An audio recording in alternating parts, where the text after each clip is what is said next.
UDISE plus portal में छात्रों की अपार आईडी कैसे क्रिएट करें। जैसे कि हमें पता है कि कक्षा 1 से 8 के जो छात्र हैं, अब इनकी भी अपार आईडी क्रिएट करना है।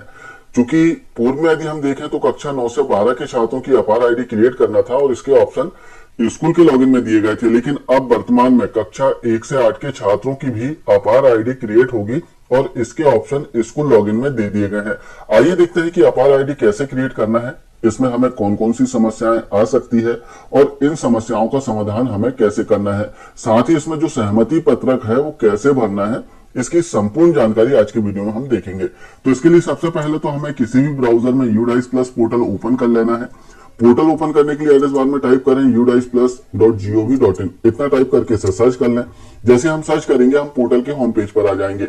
अब लॉगिन फॉर ऑल मॉड्यूल्स इस पर क्लिक करके हमें लॉगिन करना होगा स्टूडेंट मॉड्यूल में। तो इसके लिए हमें जो स्टेट है अपना वो सिलेक्ट करें और सिंपली गो पर क्लिक कर दें। जैसे हम गो पर क्लिक करेंगे हम लॉगिन पेज पर आ जाएंगे, जहां हमें यूजर आईडी में अपनी संस्था का यूडाइस कोड फिल करना है। जो भी हमारा पासवर्ड हो वो फिल करें। यूडाइस प्लस पोर्टल का अलग पासवर्ड होता है जो कि रजिस्टर्ड मोबाइल में प्राप्त होता है, वो पासवर्ड फिल करें। कैप्चा कोड जो दिया है इसे सेम फिल करें और लॉगिन पर क्लिक कर दें। जैसे हम लॉगिन पर क्लिक करेंगे एक नया इंटरफेस हमारे सामने दिखाई देगा। अब यहाँ पर आप देखेंगे कि एक नया ऑप्शन और ऐड किया गया है फॉर्म सेंटर का। तो यहाँ से आप जो S02 और S03 फॉर्म है वो डाउनलोड कर सकते हैं इस पर क्लिक करके। चूंकि हमें अपार आईडी क्रिएट करना है इसलिए जो 2024-25 का बॉक्स है इसे हम क्लिक करके ओपन करेंगे। ओपन करने के बाद में आप देखेंगे कि स्कूल की इन्फॉर्मेशन दी गई है जिसे आपको रीड कर लेना है और यदि कोई त्रुटि है तब ब्लॉक MIS कोऑर्डिनेटर से कांटेक्ट करके इसमें सुधार करवा सकते हैं। अब अपार आईडी क्रिएट करने के लिए आप देख सकते हैं कि इसमें अपार मॉड्यूल दिया गया है। सिंपली इसे आप ओपन करें। ओपन करने के बाद में जिस कक्षा के छात्रों की आपको अपार आईडी क्रिएट करना है वो कक्षा सिलेक्ट करें और सिंपली गो पर क्लिक कर दें। जैसे हम गो पर क्लिक करेंगे संबंधित कक्षा में जितने छात्र हैं उन सभी के नाम नीचे आ जाएंगे। अब यहाँ पर एक समस्या आ सकती है। जैसे आप देख सकते हैं कि एक्शन के नीचे जनरेट लिखा हुआ है। हो सकता है कि आपके छात्रों के सामने जनरेट का ऑप्शन ना आए। जनरेट का ऑप्शन तभी आएगा जबकि आप छात्र की जो जनरल प्रोफाइल है GP उसे अपडेट कर देंगे तो यहाँ पर जनरेट का ऑप्शन आ जाएगा। अब हमें अपार आईडी क्रिएट करना है तो जिस छात्र की अपार आईडी क्रिएट करना हो उस छात्र के नाम के सामने एक्शन के नीचे जो जनरेट का ऑप्शन बना हुआ है सिंपली इस पर क्लिक कर दें। क्लिक करने के बाद में थोड़ी प्रोसेस होगी और आप देख सकते हैं कि छात्र का नाम डिस्प्ले होगा, छात्र का PIN नंबर डिस्प्ले होगा और छात्र की जो डेट ऑफ बर्थ है वो दिखाई देगी।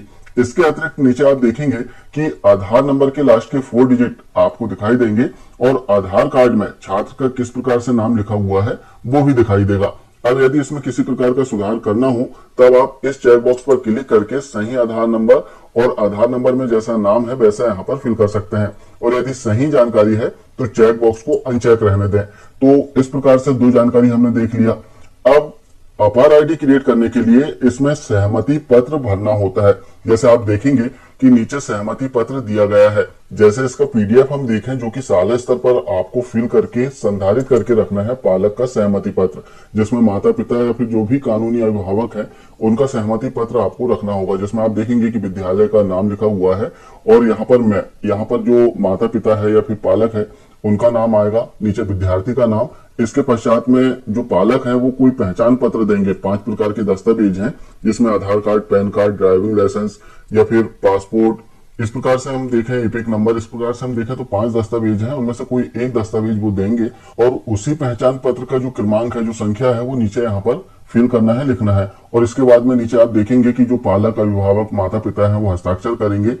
स्थान कौन सा है वो लिखेंगे, तिथि कौन सी है वो लिखेंगे। इसके बाद में संस्था प्रमुख भी यहाँ पर हस्ताक्षर करेंगे, जिसमें मैं और यहाँ पर संस्था प्रमुख का नाम आएगा, यहाँ पर छात्र का नाम आएगा और जो संस्था प्रमुख है वो यहाँ पर हस्ताक्षर करेंगे और डेट लिखेंगे। इस प्रकार से जो सहमति पत्र है जिसमें सभी छात्रों के माता पिता या फिर जो भी अभिभावक है उनकी सहमति और हस्ताक्षर इसमें आपको लेना है और सभी के जो दस्तावेज हैं आपको सादा स्तर पर संधारित करके रखना है। सहमति पत्र भर जाने के बाद ही आपको छात्र की अपार आईडी क्रिएट करना है। अब जब आपका सहमति पत्र आपको मिल गया है अब इसे आप ऑनलाइन दर्ज कर सकते हैं, जिसमें आप देखेंगे कि यहाँ पर आई लिखा हुआ है। तो यहाँ पर जो भी माता पिता या अभिभावक हैं उनका नाम आप टाइप करें। इसके बाद में छात्र से क्या रिलेशन है उनका, माता है, पिता है या फिर लीगल गार्जियन है, जो भी हो वो आप यहाँ से रिलेशन सेलेक्ट कर दें। इसके बाद में आप देखेंगे कि यहाँ पर आपको 5 प्रकार के दस्तावेज मिलेंगे, आधार नंबर, पैन कार्ड या फिर EPIC number, voter ID, driving licence या फिर पासपोर्ट। इनमें से जो भी पालक, अभिभावक या फिर माता पिता दे रहे हैं वो सिलेक्ट करें और उसका क्रमांक यहाँ पर आपको लिख देना है। यहाँ पर ध्यान देने वाली बात है कि माता पिता या फिर अभिभावक का पहचान क्रमांक आपको दर्ज करना है। यहाँ पर छात्र का क्रमांक दर्ज नहीं होगा। माता पिता या अभिभावक जो भी दस्तावेज दे रहे हैं उस दस्तावेज का क्रमांक आप यहाँ पर दर्ज कर दें। इसके बाद में स्क्रीन को नीचे स्क्रॉल करना है और यहाँ पर जो भी स्थान हो वो स्थान दर्ज करें और जो भी डेट है वो यहाँ से आप सिलेक्ट कर लें। डेट सिलेक्ट करने के बाद में ऊपर आप देखेंगे कि जो माता पिता है या फिर गार्जियन है उनका सहमति हो गया और नीचे अब जो संस्था प्रमुख है वो सबमिट करेंगे, अर्थात संस्था प्रमुख बताएंगे कि जो सहमति पत्र है वो मिल चुका है और पालक ने जो अपार आईडी है वो क्रिएट करने के लिए सहमति दे दिया है। सिंपली आपको सबमिट पर क्लिक करना है। जैसे हम सबमिट पर क्लिक करेंगे तो यहाँ पर एक कंफर्मेशन मैसेज आएगा कि are you sure you want to generate APAAR ID with consent by. यहाँ पर जो भी हम देंगे नाम माता पिता का या फिर अभिभावक का, उनका नाम डिस्प्ले होगा। सिंपली आपको कंफर्म पर क्लिक करना है। अब यहाँ पर समस्या क्या आएगी इसे भी हम देखेंगे और उसका समाधान कैसे करना है वो भी हम देखेंगे। तो जैसे हम कंफर्म पर क्लिक करते हैं थोड़ी प्रोसेस होगी और यहाँ पर एक एरर मैसेज आ गया है, student name in school record should be similar to that of name as per Aadhaar. अर्थात स्कूल रिकॉर्ड में जो नाम है और जो आधार में नाम है वो मैच नहीं कर रहा है छात्र का, तो इसे हमें सुधार करना होगा। अब सुधार कैसे करें, तो सुधार करने के लिए भी आप देखेंगे कि यहाँ पर एक नया ऑप्शन ऐड किया गया है, स्टूडेंट नेम अपडेट। अब इसमें कुछ शर्तें हैं, उन शर्तों के आधार पर आप छात्र का जो नाम है वो अपडेट कर सकते हैं। तो नाम अपडेट करने के लिए सिंपली इसे हम ओपन कर लेते हैं और यहाँ पर छात्र का जो पीएन नंबर है वो फिल करेंगे। तो हमने पीएन नंबर फिल किया और सिंपली गो पर क्लिक कर देते हैं। जैसे हम गो पर क्लिक करते हैं तो नीचे आप देखेंगे कि छात्र की जो डिटेल है वो डिस्प्ले हो रही है। अब इसमें करेक्शन क्या करना है, जैसे आप देखेंगे कि स्कूल रिकॉर्ड में और जो आधार में नाम है छात्र का वो मैच नहीं कर रहा था। जैसे आप देखेंगे कि यहाँ पर जो छात्र का सरनेम लिखा हुआ है उसमें एक ए जो है वो एक्स्ट्रा ऐड हो गया है, तो इसे हमें हटाना है। हटा सकते हैं क्योंकि इसकी शर्त भी है कि आप छात्र के नाम से एक लेटर हटा सकते हैं या फिर जोड़ भी सकते हैं। तो हमें चूंकि हटाना है तो हम यहाँ पर छात्र का नाम लिखेंगे और इसके बाद में सिंपली जो अपडेट रिकॉर्ड का ऑप्शन दिया गया है इस पर क्लिक कर दें। अपार आईडी बनाते समय आपको तीन जो बातें हैं इसका ध्यान रखना है। पहला, छात्र का नाम स्कूल रिकॉर्ड में और आधार में सेम होना चाहिए। सेकंड, इसका जो जेंडर है वो भी सेम होना चाहिए, मैच करना चाहिए। इसके अतिरिक्त छात्र की जो डेट ऑफ बर्थ है वो भी आधार में और यूडाइस प्लस पोर्टल की रिकॉर्ड में सेम होना चाहिए। तो चूंकि तीनों जानकारी सही है, केवल नाम के सरनेम में स्पेलिंग में त्रुटि थी, तो इसे हमने सुधार दिया है और अपडेट रिकॉर्ड पर हम क्लिक करते हैं। जैसे हम अपडेट रिकॉर्ड पर क्लिक करेंगे तो स्टूडेंट नेम अपडेटेड सक्सेसफुली का मैसेज आ जाएगा। अब छात्र का जो नाम है इसमें सुधार हो चुका है। अब फिर से आधार आईडी हम बनाते हैं, तो अपार मॉड्यूल पर हम क्लिक कर देते हैं। इसके बाद में कक्षा का चयन करेंगे, गो पर क्लिक कर देते हैं। छात्र के नाम के सामने जो जनरेट का ऑप्शन दिया गया है इस पर क्लिक करेंगे। अब यहाँ पर आप देखेंगे कि छात्र का जो पेरेंट्स का नाम है वो हमें लिखना है, तो जो भी माता पिता अभिभावक हो उनका नाम लिखें। छात्र के साथ में जो रिलेशन है, उनका संबंध है, वो लिख दें।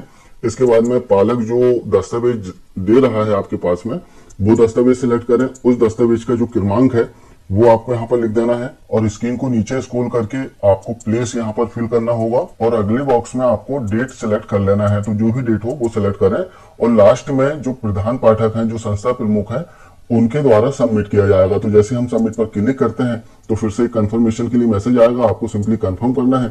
थोड़ी प्रोसेस होगी और यहाँ पर छात्र का जो अपार आईडी है वो सक्सेसफुली जनरेट हो जाएगा और यहाँ पर अपार आईडी का जो क्रमांक है वो भी आपको देखने के लिए मिल जाएगा। तो इस प्रकार हम बहुत ही आसानी से छात्रों की जो अपार आईडी है वो क्रिएट कर सकते हैं। इसमें केवल सबमिट करना है आपको और सबमिट करने के बाद में छात्र की जो अपार आईडी है वो क्रिएट हो जाती है। तो बहुत ही इजी प्रोसेस है। इसमें केवल ध्यान रखना है कि छात्र का नाम, उनका जेंडर और डेट ऑफ बर्थ आधार से मैच होना चाहिए।